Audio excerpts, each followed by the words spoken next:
আরজিকর মেডিকেলে তরুণী চিকিৎসককে ধর্ষণ খুনের ঘটনায় সুবিচার সহ একগুচ্ছ দাবিতে টানা কর্মবিরতি পালন করছেন জুনিয়র চিকিৎসকরা। এই প্রেক্ষাপটে আরজিকর মেডিকেলে বিনা চিকিৎসায় হুগলির কোন্নগরে বাসিন্দার মৃত্যুর অভিযোগ উঠেছে। যদিও জুনিয়র চিকিৎসকদের তরফে দাবি করা হয়েছে আহত ব্যক্তির চিকিৎসা হয়েছিল। मीरा सफेद तुरंत खुले, भरपूर झाग दे और इसकी स्मार्ट साइंस दे स्मार्ट केयर और फ्रेशनेस। मेरी चॉइस मीरा सफेद। মঙ্গলবার মৃত তরুণের বাড়িতে যায় তৃণমূলের প্রতিনিধি দল। পরিবারের সদস্যদের সঙ্গে কথা বলেন তৃণমূলের রাজ্যসভার সাংসদ দোলা সেন সহ অন্যরা।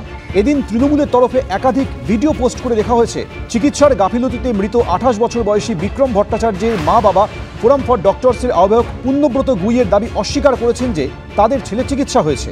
তৃণমূলের তরফে মোবাইলে কথোপকথনের একটি ভিডিও পোস্ট করা হয়েছে। আপনার ছেলেকে চিকিৎসা করা হয়েছে, সেটা আরজিকর মেডিকেল কলেজের যিনি ভাইস প্রিন্সিপাল সপ্তর্ষি চট্টোপাধ্যায় তিনি বলেছেন। না স্যার, এটা পুরোপুরি মিথ্যা কথা বলেছে। ট্রিটমেন্ট তো ওনারা করেননি, ওনারা তো পেশেন্টকে ফেলে রেখেছেন। আমি তো এই বিল্ডিং ওই বিল্ডিং দৌড়াদৌড়ি করছি, ডাক্তার কোনো ট্রিটমেন্ট করেনি। আমি যেখানেই যাচ্ছি সেখানেই ডাক্তার নেই। আমি যেই বিল্ডিং এ সেই বিল্ডিং এই বলছে ডাক্তার নেই। আমার ছেলের ট্রিটমেন্টটা তো হয়নি, কেন উনি ক্ষমা চাইবেন? এটা তো মানে উনি তো ওনারা যেটা বলছেন তো পুরোপুরি মিথ্যা কথা বলছেন। ওনারা কোনো ট্রিটমেন্ট করেননি। তাকে ফ্লুইড দিয়ে তাকে হিমোডাইনামিক্যালি স্টেবল করা হয়। সিটি স্ক্যান করবার সময় সে তার শ্বাসকষ্ট শুরু হয়। একজন মহিলা আমাকে ফোন করেন, তাকে পুরোটাকে শুট করা হয়েছে, শুট করে ভাইরাল করা হয়েছে।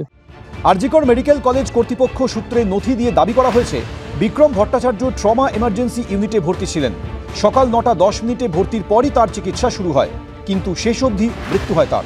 ইন্ডিয়ান মেডিকেল অ্যাসোসিয়েশনের বাংলা শাখার তরফে বিবৃতি দিয়ে লেখা হয়েছে, এটা অত্যন্ত বেদনাদায়ক যে কিছু মৃত্যুর জন্য জুনিয়র চিকিৎসকদের দায়ী করা হচ্ছে, যা সম্পূর্ণভাবে মিথ্যে এবং কোনো হাসপাতালে জুনিয়র চিকিৎসকদের এই আন্দোলনের জন্য পরিষেবা পুরোপুরি ব্যাহত হয়নি। দুদিন আগে আরজিকরের একটি পথ দুর্ঘটনার পরে একজন যে রোগী এসেছিল এবং তার মৃত্যুকে কেন্দ্র করে যেরকম একটা জুনিয়র ডাক্তার এবং সামগ্রিকভাবে এই হাসপাতালে চিকিৎসা হয়নি বলে যে অভিযোগটা করা হয়েছিল এবং একটা রাজনৈতিক দলের সর্বোচ্চ লেভেল থেকে টুইট করা হয়েছিল, আমরা দ্ব্যর্থহীন ভাষায় বলেছি যে সেই টুইটটি ভুল। তার যা যা চিকিৎসার প্রয়োজন ছিল সব কিছু হয়েছে এবং তারপরেও মৃত্যু দুঃখজনক, তাকে বাঁচানো যায়নি।